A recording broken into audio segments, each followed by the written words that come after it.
y conoceréis la verdad, y la verdad os hará libres.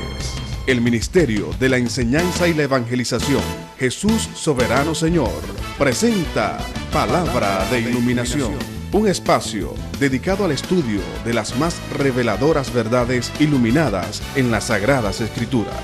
Recibamos al Maestro de la Palabra, José Briceño, en su espacio Palabra de Iluminación. Ok, en esta ocasión quiero tratar o desarrollar un tema acerca de lo que es la oración íntima. Eso está entre los tipos de oración. Como orador, como parte de mi vida devocional, yo debo conocer estas verdades, los tipos de oración. Entre ellos tenemos la oración íntima. Cuando hacemos mención de los tipos de oración, nos referimos al conjunto de las diferentes oraciones que se clasifican por sus características propias. Pasemos a definir cada una de ellas. La oración íntima con Dios, esa oración de intimidad. Hasta dónde llega, qué alcanza, qué se logra, qué valor tiene, qué fuerza tiene. Vamos a ver. Alguien me dijo, maestro, ¿por qué a mí me va tan mal? Y le respondí, ¿cómo está en tu intimidad? Porque todo lo que tú hagas en lo secreto se te va a recompensar en público. Punto. Todo lo que tú hagas en lo secreto se te va a manifestar en público. Jesús dijo, métete, enciérrate en tu cuarto con tu Padre en lo secreto, y tu Padre que te oye en lo secreto te recompensará en público. Eso es un principio bíblico sine qua non. Eso está allí, 2 más 2 son 4, eso no deja de funcionar. ¿Qué haces tú en la intimidad? Vamos a decir en lo oculto, en lo secreto. ¿Qué estás haciendo? ¿Qué estás mirando? ¿Qué estás observando? ¿Con quién estás chateando? Y allí depende el resultado que puedas tener en la vida. Depende del que Dios responda a grandes bendiciones, o depende de que haya causa y efectos, de que por causa, valga la redundancia, de estar haciendo cosas indebidas ante la presencia de Dios en lo oculto, no en la presencia de los hombres, pero Dios te está viendo, te está observando. Eso trae resultados negativos. Cercena la posibilidad que Dios tiene para bendecir tu vida. Aquí tienes que estar pasando algo. Pues Dios no es loco. La oración íntima con Dios.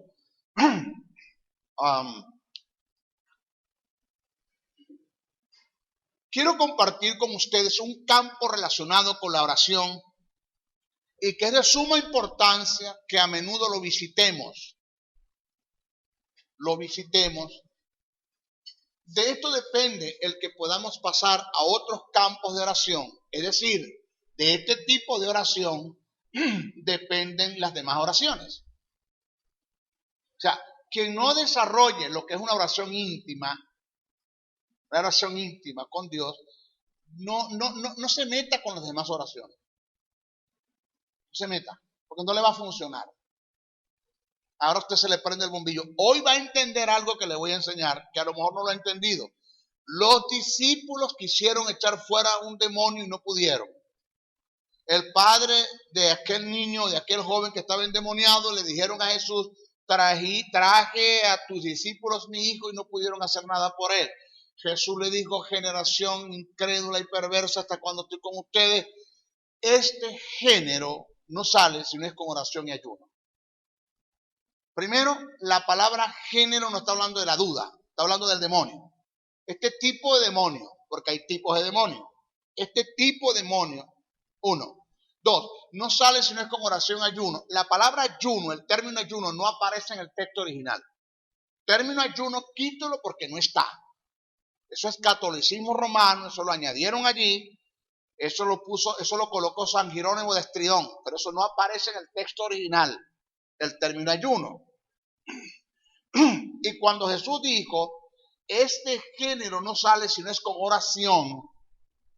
Allí no está diciendo Jesús que este género no sale si no es con oración. En el momento que estás frente al demonio tienes que orar. Padre, ahora mismo vengo aquí por requinquiter, sangre del cordero, derramada en la cruz del Calvario, la sangre roja, roja rojita, roja carmentí. Ahora digo este demonio. O sea, no está hablando de eso. Cuando Jesús dijo, este género no sale si no es con oración, se está refiriendo es al desarrollo de una vida de intimidad. Es decir, Pedro, si tú no has hecho de la intimidad, de la oración de intimidad, un estilo de vida, no espere que las cosas te funcionen de la noche a la mañana. Tú vienes haciendo cosas, eres un delincuente, haciendo en lo oculto estás mal, quebrantas todos los principios del reino, principios de autoridad, principios de reciprocidad, principios de correspondencia mutua, principios de sanidad, principios de finanzas, y para usted de contar, y después quieres que en un momento determinado el demonio salga porque tú dices. Esto no funciona así, porque este es un ente moral libre, este es un demonio que tiene derechos que mi Padre respeta, yo respeto, el Espíritu Santo respeta, y tú tienes que respetar. Entonces no es lo que me enseñaron. Presta atención. Oiga esto. Nunca podremos adorar. Nunca. Métase eso en el espíritu. Alguien me preguntó, maestro, ¿usted cree tener la verdad absoluta? Sí. Lo que no creo es que tengo toda la verdad absoluta. Pero tengo la verdad absoluta, porque si lo que estoy enseñando no es absoluto, entonces es falsa doctrina. Estoy perdiendo el tiempo con ustedes, lo estoy malformando en que en falsa doctrina, en mentira, en engaño, en tradición, en religión. Me he dedicado es a descubrir la verdad de Dios, lo que llaman verdad verdadera, que también se puede llamar la verdad absoluta. Descubrir cuál es el pensamiento de Dios que está escrito, descubrir cuál es el pensamiento de Dios en los apóstoles para transmitirlo a ustedes y enseñarlo a ustedes. Entonces, fíjese esto. Nunca podremos adorar, demandar, batallar en oración sin antes haber visitado estos dos campos de la oración, que son la intimidad y la intercesión. Dos campos de la oración que usted no debe olvidar: la oración de intimidad y la oración de intercesión. Dos. Y allí los demás. Hay algunos pasajes que registran este tipo de oración, la cual se daba a menudo en la vida de Jesús. Mi más grande ejemplo. El Teantropos, el Dios hombre, el verbo encarnado, necesitó orar. ¿Quién es usted para orar? ¿Aló? Métase eso en el espíritu. El Teantropos, el Dios hombre, el verbo encarnado, necesitó orar. Vio la necesidad que hay de la oración y la dependencia que hay de Dios en relación a la oración íntima. Él lo entendió. Y en la iglesia hay cabezones que no entienden eso. O sea, que quien tiene todos los méritos para no orar es Él, porque Él es Dios. Sin embargo, lo hizo. Mateo 14, 23. Despedida la multitud, subió al monte a orar aparte. ¿A orar qué? Aparte. Y cuando llegó la noche, estaba allí solo. Jesús era un hombre de matutinos. Jesús era un hombre, ¿verdad?, de vigilias. Jesús era un hombre de oración. Jesús era un hombre de adoración. Pero Jesús nunca hizo del ayuno un estilo de vida para él. Jesús, el ayuno no formó parte de su vida devocional. Bueno, que ayunó 40 días, eso lo hablamos después. ¿Por qué salieron los 40 días? ¿Por qué los ayunó? ¿Quién lo llevó a ayunar? Si es que fue llevado, dice que fue llevado por el Espíritu para ser tentado, no para ayunar. Que le salieron los 40 días porque en el desierto no hay macro, no hay altura, y para usted de contar y vaya a la cuña. No hay. ¿Qué? Le salió. Pero no es que Jesús dijo, voy a meterme 40 días para la gloria del Señor. Jesús no dijo eso. Jesús nunca dijo eso. Le salieron 40 días, pudo haber sido 50. Si le da hambre a los 30, los 30 los tienta el diablo. Si le da hambre a los 35, los 35 años o los 35 días los tienta el diablo. Le dio hambre a los 40 y punto, y lo tentó a los 40 porque le dio hambre a los 40. No por ahí un desordenado que se levantó y me dijo, maestro, me metí 40 días de ayuno. Podía meterme los 41, pero no le quise ganar a Cristo. Bueno, es espiritual el muchachito. No le di un gestazo porque, bueno, por respetar. Marcos 1:35 dice, levantándose muy de mañana, siendo aún muy oscuro. ¿Le qué? Levantándose aún de mañana, siendo aún muy oscuro. Aquí dice que cuando llegó la noche. Aquí dice que siendo de mañana. Un hombre de matutino y un hombre de vigilia. Dice, levantándose muy de mañana, siendo aún muy oscuro, salió y se fue a un lugar desierto y allí oró. Óigase lo que dice el texto. El lugar era desierto y allí oró. Si analizas Lucas, el capítulo 6, verso 12, dice, en aquel día él, hablando de Jesús, fue al monte a orar y pasó la noche orando a Dios. Esto a mí me conmueve.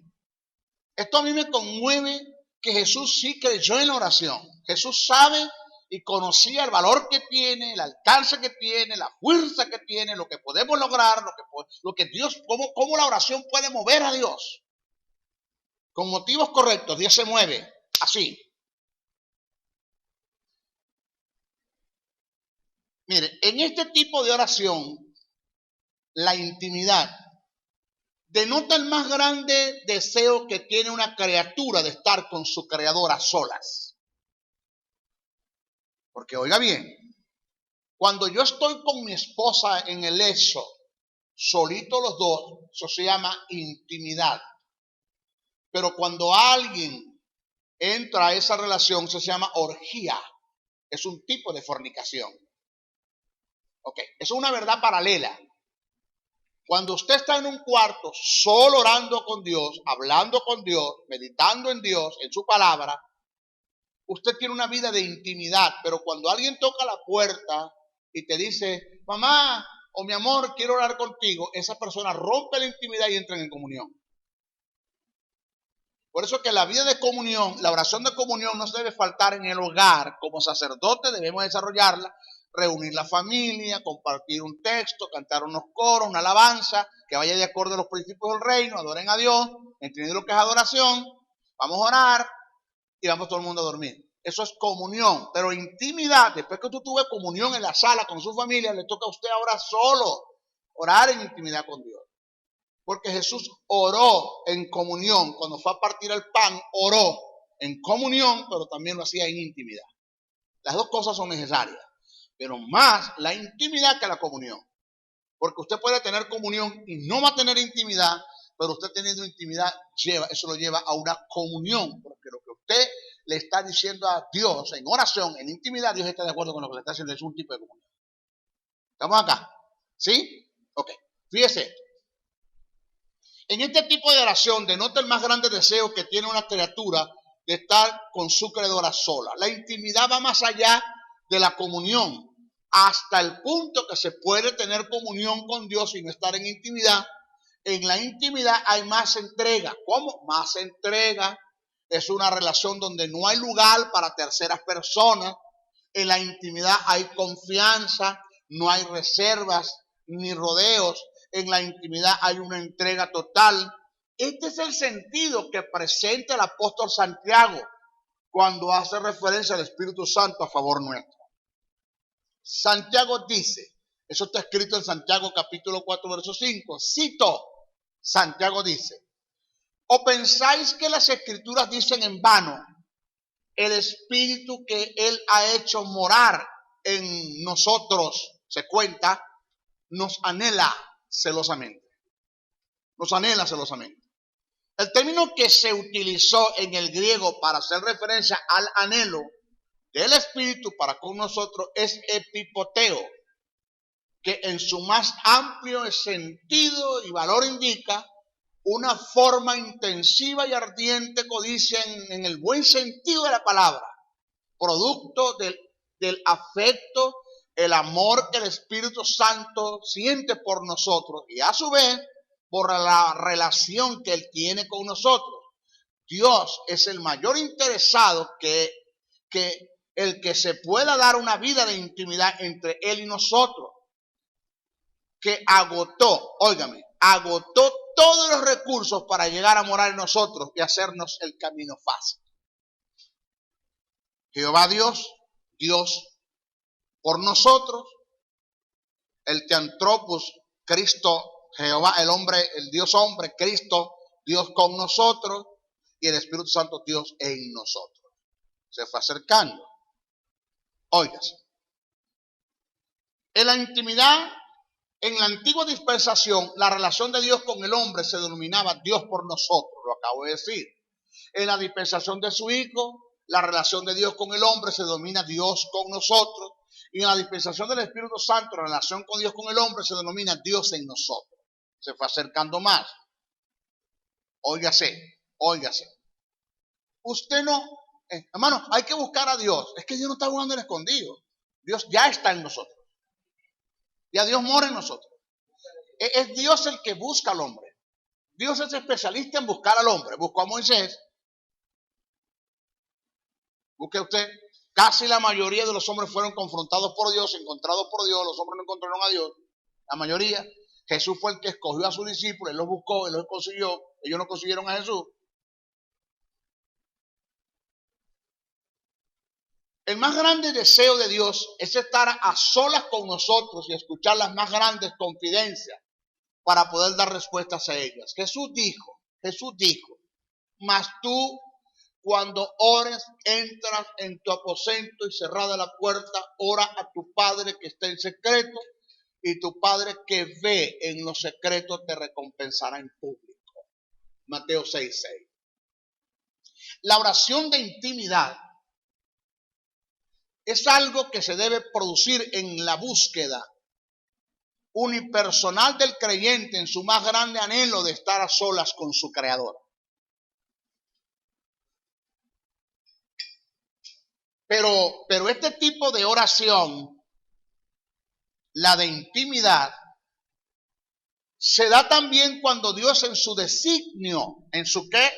En su designio, oiga, nos conduce a los desiertos de la vida en aparente ausencia de su presencia, produciendo en nuestro espíritu la más grande soledad y en su defecto la más grande decepción.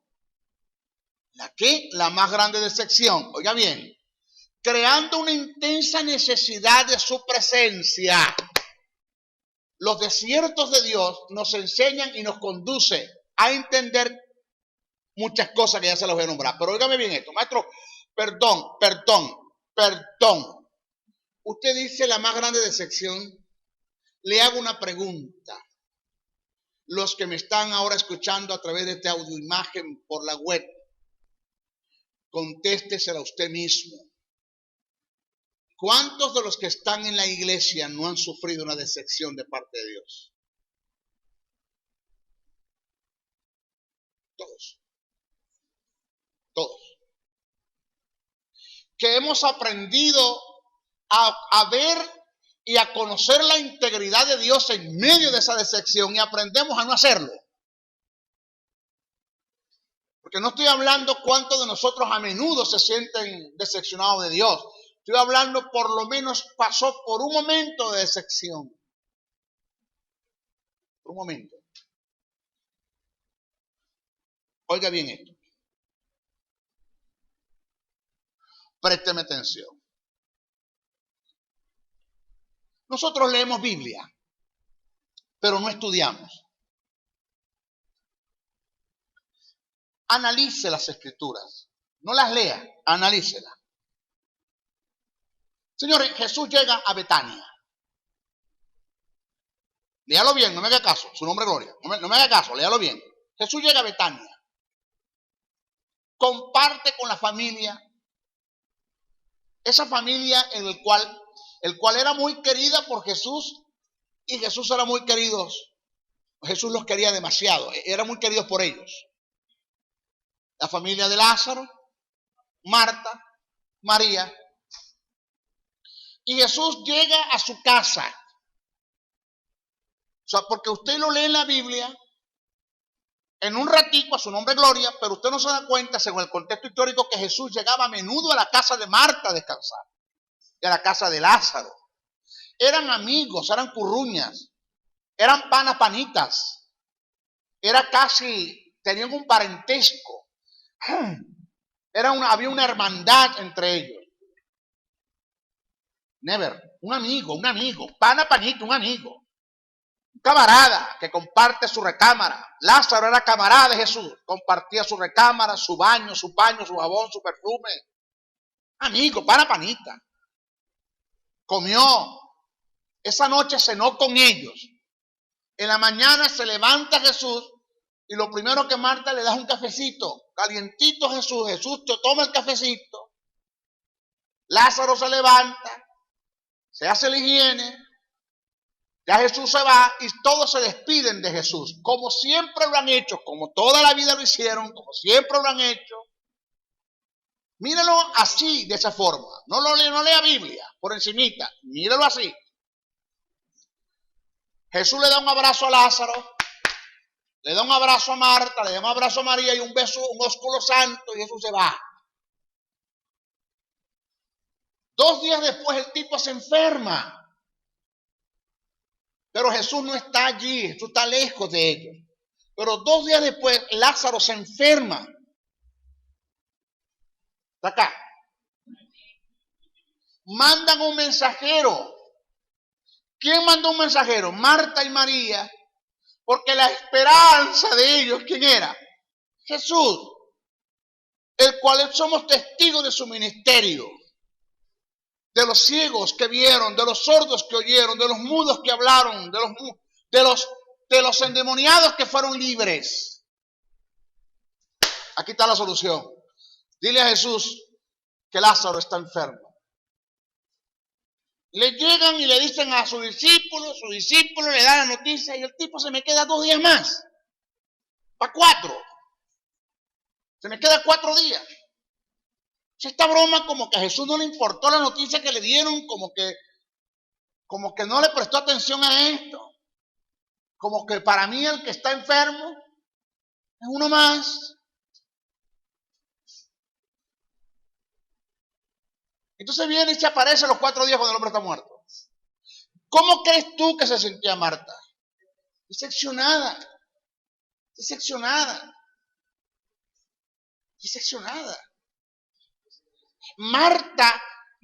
De Marta salió una expresión de acusación, de condenación. Si hubieses estado aquí, mi hermano no hubiese muerto. ¿Quién es el culpable de la muerte de mi hermano? Tú que no llegaste a tiempo. Tú. ¿Usted ve la decepción de Marta y de María? Cuando Marta fue a buscar a María, ahí estaba Jesús. Yo no quiero hablar con él. La broma que después que se muere mi hermano debe aparecerte aquí a los 4 días. Es una falta de respeto, tipo. ¿Cómo va a ser esa vaina, Jesús? Tú no puedes ser. Decepción hay, o no hay decepción, sí hay. Igual, ¿cuántos de los que estamos acá nos hemos sentido decepcionados alguna vez en la vida de Dios? Donde no vemos respuesta a la oración, entramos en un desierto, pero lo que no sabemos es que es un tiempo, es un trato de Dios en los desiertos. Dios produce los desiertos en una aparente soledad donde no hay presencia, como para que tú aprendas cosas que necesitas aprender para formar un carácter. Y los produjo. Esa pregunta que te hiciste, ¿dónde está Dios? En el infarto de mi padre, ¿dónde está? En el infarto de mi esposo, ¿dónde está? ¿Dónde está Dios en la enfermedad? ¿Dónde está Dios en la deuda? ¿Dónde está Dios en el embargo? ¿Dónde está Dios cuando me quitaron la nevera que no le pude pagar? ¿Dónde está Dios cuando me robaron el carro? ¿Dónde estaba Dios? ¿Hay decepción o no? Sí, hay habido. No me diga que no, todos hemos pasado por allí. Hemos formado un carácter y hemos aprendido que Dios nunca llega tarde. Nunca. Marta, Señor, yo soy la resurrección y la vida. Yo soy la resurrección y la vida. ¿Por qué usted cree que Jesús lloró? ¿Por Lázaro? No. No tiene sentido que vaya a llorar por quien va a resucitar. ¿Lloró por los fariseos y los saduceos que estaban al lado? No. Lloró por los allegados, por los panitas, por los que son mis hermanos, por los que hemos compartido mucho tiempo, por los que tenemos un efecto, tenemos una familiaridad. Yo he llegado varias veces acá, he comido, he bebido, me he bañado, he compartido con ustedes, he dormido, he estado en la misma recámara con Lázaro. Y me vienes a decir esta broma, Marta. Me vienes a tratar de esta forma. Pero tú me entiendes. Puedo entender en una parte, en la otra que no te puedo entender, es que no has comprendido y no se te ha sido iluminado quién soy yo. Yo soy el Cristo. Yo soy la resurrección y la vida. El que cree en mí, aunque esté muerto, vive.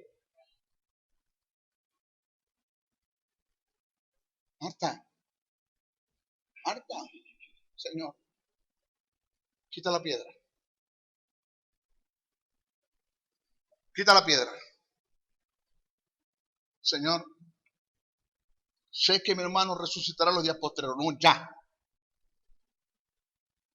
Si hubiese estado aquí, mi hermano no hubiese muerto, pasado. Sé que mi hermano resucitará en los días postreros, futuros. Jesús tuvo que traer el presente. Yo soy la resurrección de la vida presente. ¿Crees esto? ¿Crees esto? Marta dijo, también sé que todo lo que le pidas al Padre, Él te lo concede. Entonces, ¿para qué me trataste así? O sea, ¿para qué me tratas así entonces? ¿Por qué esa decepción? ¿Por qué me recibes de esa forma? Si tú crees que todo lo que yo le pido al Padre me lo va a conceder, entonces, ¿para qué esa contradicción? No digas nada. Por eso el consejo como maestro, según lo que enseña la palabra, es que en los grandes desiertos busca qué aprender. En esas aparentes soledades donde Dios no está, donde no hay presencia, busca qué es lo que Dios te quiere enseñar. Pero nunca dudes de su fidelidad. Él está allí, nunca llega tarde. ¿Está? La única que podía mandar quitar la piedra de la tumba, ¿quién era? Marta, la hermana mayor del que había muerto. La hermana mayor. Si hubiese habido un hermano, Marta no se puede meter así sea el menor, porque es hombre, es sacerdocio.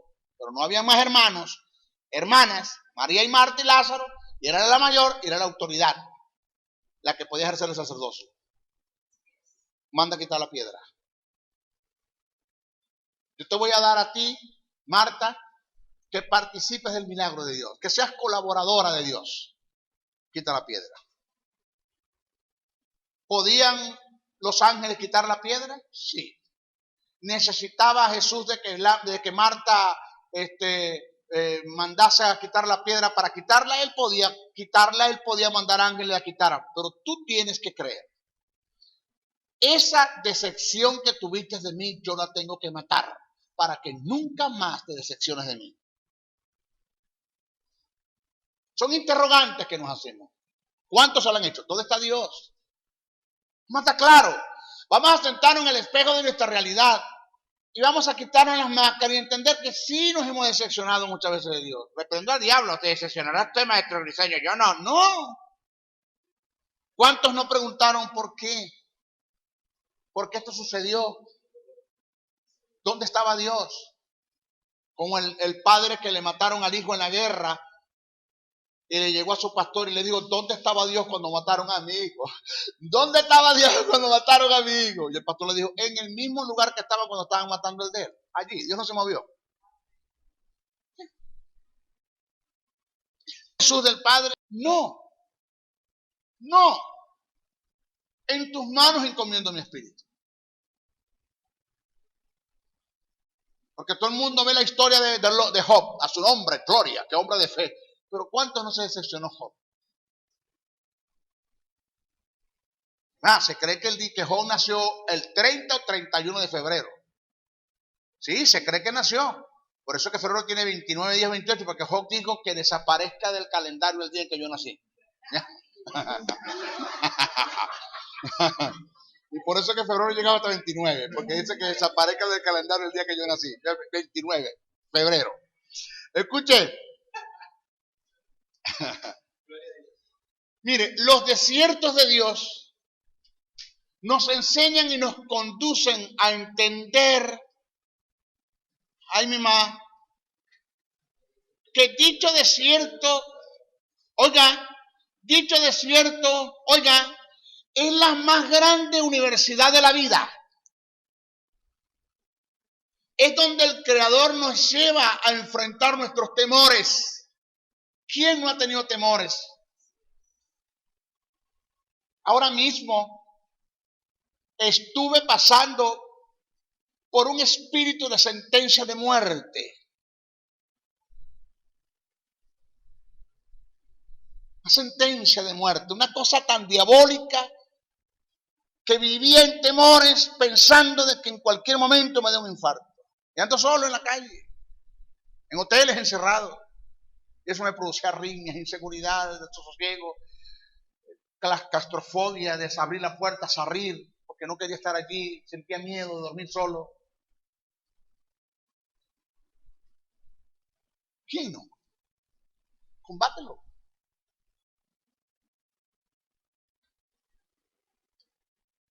Dicho desierto es la más grande universidad de la vida. Es donde el Creador nos lleva a enfrentar nuestros temores y a enfrentar el temor por nuestros pasados, ansiedades por nuestro presente y el terror en la inseguridad por nuestro futuro. Él quiere que entendamos que las cosas no están fuera de su control. Díganme a eso. Que siempre estaremos a su cuidado. Oiga, siempre usted está en el cuidado de Dios. Dice el que no duerme. Dios no duerme. A Dios no ha dado lugar desapercibido.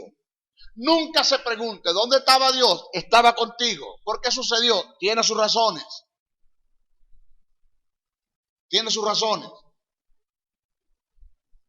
El desierto de Dios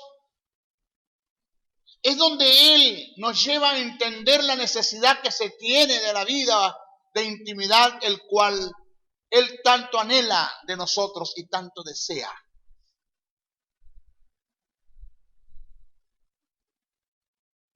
El desierto de Dios es aquel lugar donde el Creador trata con nuestra sed de prestigio, trata con aquel deseo que emana de nosotros de querer ser reconocidos. Cuando usted tiene una sed de prestigio, Dios lo entierra. Cuando usted tiene una sed de prestigio, Dios lo aísla. Cuando usted tiene una sed de prestigio, Dios permite que usted pase desapercibido para la gente. Cuando usted tiene una sed de prestigio, Dios lo lleva al anonimato. Porque Dios no quiere que seas tú, sino que sea Él en ti. Que la gente no te vea a ti, sino que lo vean a Él en ti. Lo que Dios quiere. El desierto de Dios es el lugar donde el gran yo soy nos muestra que no estábamos tan capacitados como lo creíamos para llevar a cabo su propósito y que todavía nos falta mucho para mejorar un carácter. El desierto de Dios es ese lugar donde el omnipotente te lleva a depender de Él en lo absoluto. El desierto de Dios es ese lugar y ese momento donde te encuentras solo, aunque estés rodeado de tus seres queridos, que solo su presencia nos hace satisfechos. Ese es el desierto de Dios. El desierto de Dios es ese momento cuando Dios te despoja de todo, dejando desprovisto de aquello en lo que tú más confiabas, para enseñarte su fidelidad y empiezas a confiar en Él sin medidas. Señores, el desierto de Dios es el lugar donde el Todopoderoso hace fuerte a los débiles, humilde a los altivos, sencillo a los soberbios, desubica a los que creían estar ubicados para luego ubicarlos en la verdad.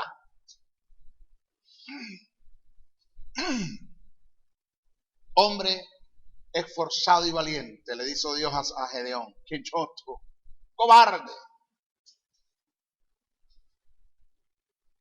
¿Cómo se consigue Dios con Moisés y hace de él un patriarca, profeta? El desierto de Dios. Wow. Es aquel gran cementerio donde el dador de la vida da vida a quienes habían perdido todas sus esperanzas de vida. Es donde Dios resucita y comienza lo que se creía estar perdido. Mátame, quítame la vida, le dijo el profeta Elías a Dios. Come, porque ahora que te queda camino. Job, después de ahí, de ser sanado, toda la vida. Hombres que creyeron que aquí terminó todo. Yo le dije a Dios un día, Señor, ¿qué tú vas a hacer conmigo a la edad que tengo? Tengo 57 años. ¿Qué tú vas a hacer conmigo?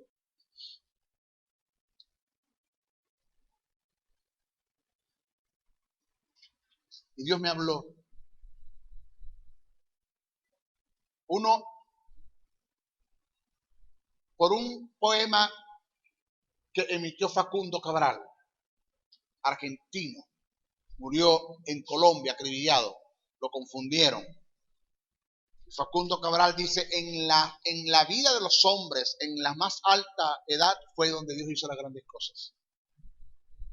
Y empezó a hablar de la historia de hombres como Picasso, como todos ellos, lograron hacer cosas grandes en su vejez. Moisés a los 80 años cruzó el mar, cruzó el Mar Rojo, a los 80. Y escuchaba eso por la radio, que lo sintonicé, de pronto salió, y cuando llego a casa, prendo el televisor y está mi hermano Dante Gebel dando una conferencia y decía, oye lo que te va a decir el Señor. Al Señor no le importa la edad que tú tengas, no has comenzado todavía contigo. Así.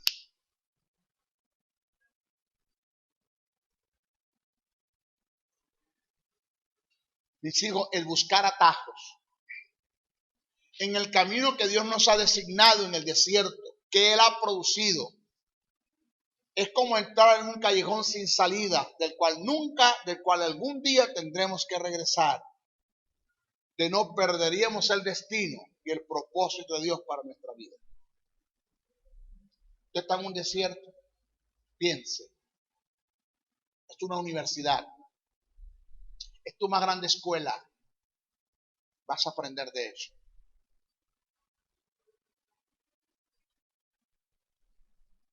Todo creyente debe hacer de la oración de intimidad un estilo de vida. Oiga, nuestras agendas saturadas. El más grande enemigo de un ministro es la agenda. Son sus agendas. Donde no deja que sea Dios el que agende. Sino Él prepara la agenda, hace planificaciones, proyectos, planes. Y después viene a Dios, Padre, vengo a ti. Oh Dios mío, esta es mi agenda, vengo para que la pruebes. Ya va, ¿quién eres tú para preparar tu agenda? Para después traérmela a mí, para que yo te la pruebe. No soy yo el que te voy a decir lo que vas a hacer. No eres tú el que tienes que esperar que te diga a ti lo que vas a hacer, dónde vas a predicar, dónde vas a ir, con quién vas a andar.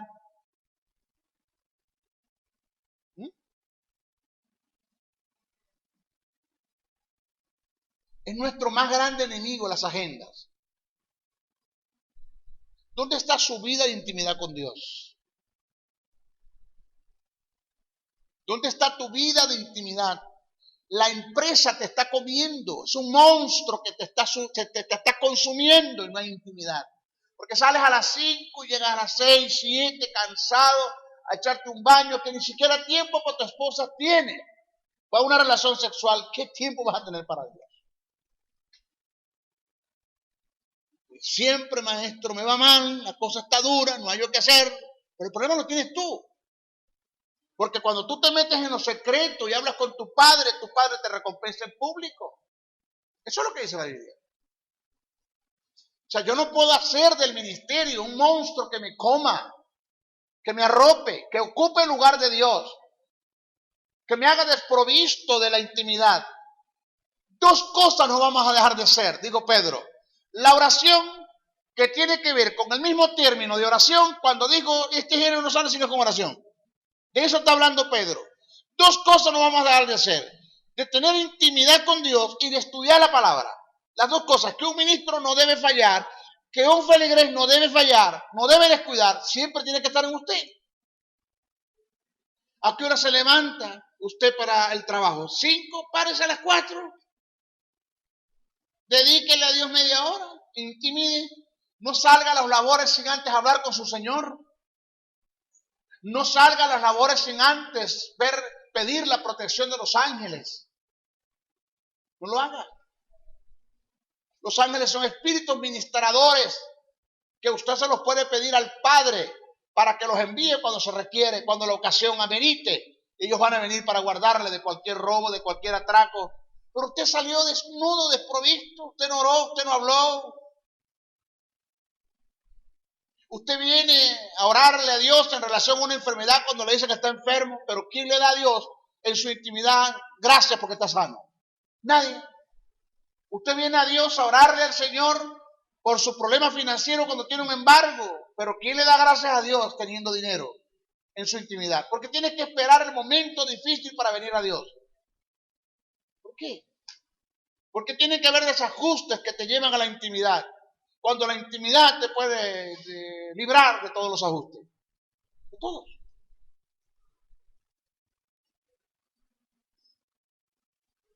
Usted está acá. Me da pena que la gente que me está viendo acá, me está oyendo por YouTube, crea que yo estoy hablando solo. Usted está acá, diga ay, diga amén, ay, diga.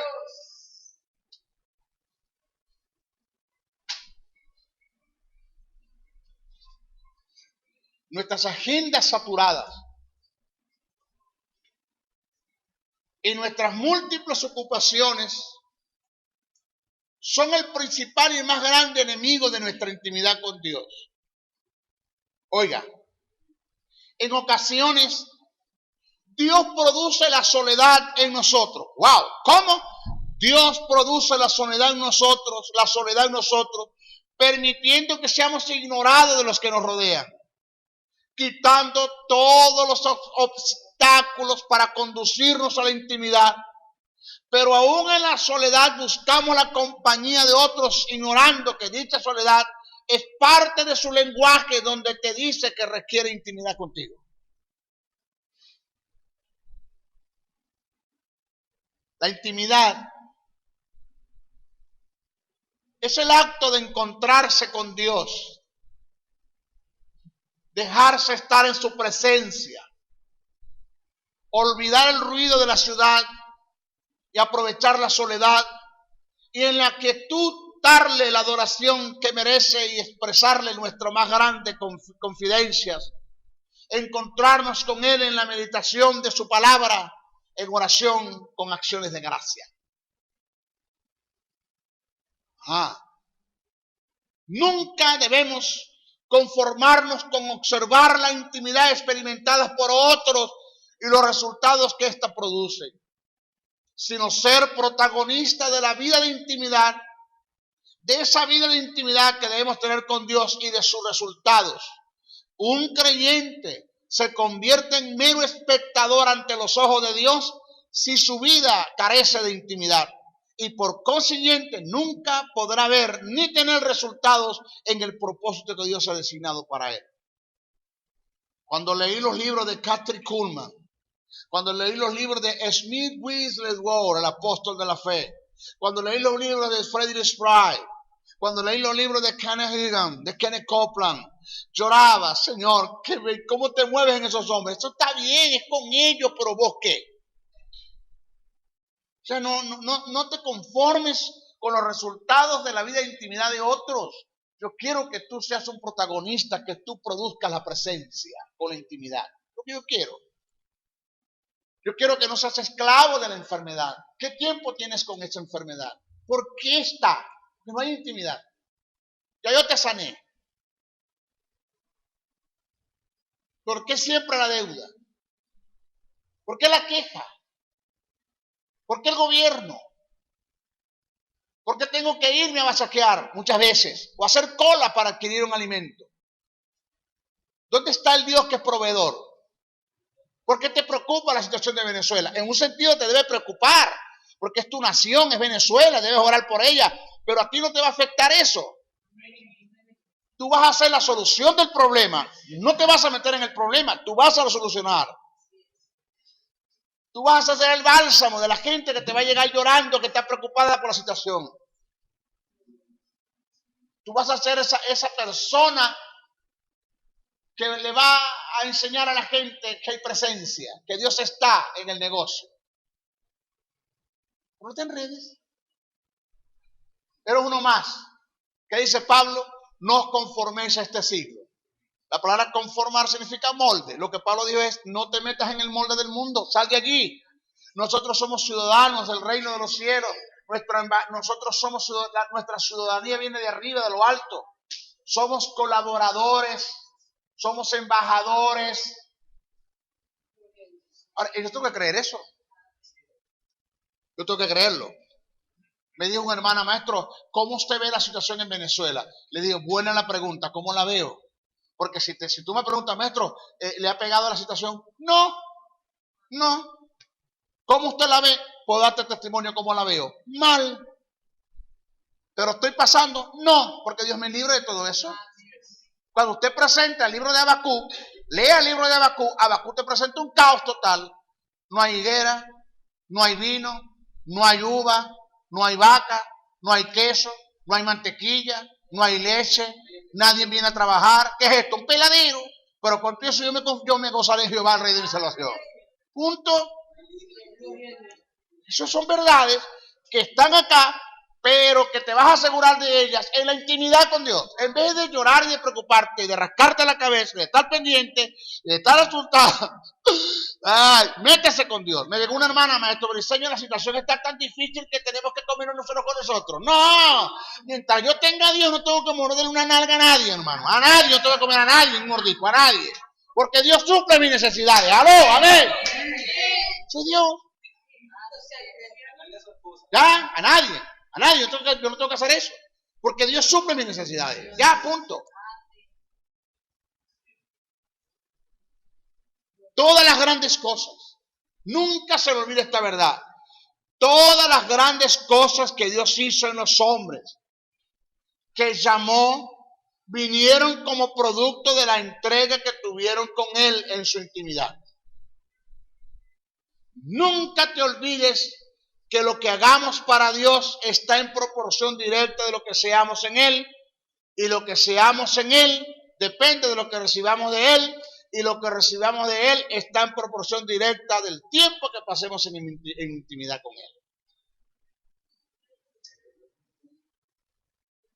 Es en la intimidad donde se reciben las más grandes directrices para tomar las más grandes decisiones. Esa es la intimidad. En la intimidad fue donde Dios Padre le dio a Jesús directrices para escoger los que fueron llamados apóstoles, que cuyos hombres fueron los que dieron testimonio de Jesús y a su vez fueron los que conformaron el canon de las Sagradas Escrituras. Los hombres que alcanzaron las más grandes visiones se debe a las grandes misiones que recibieron del Espíritu de Dios como resultado de su gran vida de intimidad. Porque una cosa es que tú seas llamado por Dios, te da una visión, pero ¿cuándo te va a dar la misión? La misión son las directrices que el Espíritu Santo te da, en la cual te vas a desenvolver para alcanzar la visión. ¿Dónde Dios te va a dar la misión si no tienes intimidad? En aquellos días, Él, hablando de Jesús, fue al monte a orar. Pasó la noche orando al Señor, al Padre, a Dios. Y cuando era de día, no durmió,